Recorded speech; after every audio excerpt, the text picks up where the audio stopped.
Ngayong araw, iibahin ko na naman ang aking video. Mahaba naman.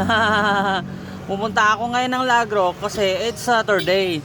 So pupunta ako ng Lagro kasi Sabado. 'Di ba? Paulit-ulit. Kasi ganito talaga ako mag voice over. Pero ito, actual ko talagang ginagawa ngayon ito. Nahulog pa ang kanyang sapatos.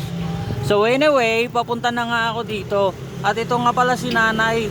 Yung nanghingi sa akin ng pagkain. Ayan. Nasaan na si nanay? Ayun, nakita, ay nawala. Sayang naman. Ito na nga, papunta na nga tayo sa Lagro kung saan bawal na raw magtinda. At titingnan nga natin, talagang napakalinis na. O, di ba? Oh.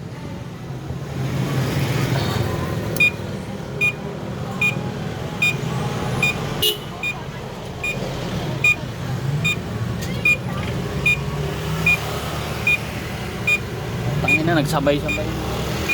Ayan na nga, wala nang mga vendor. Ayan na nga ang isa. Wala na nga mga vendor dito. Pati rito sa gilid, wala na din. Napakalinis. O, di ba? Totoo pala yung sinasabi nila.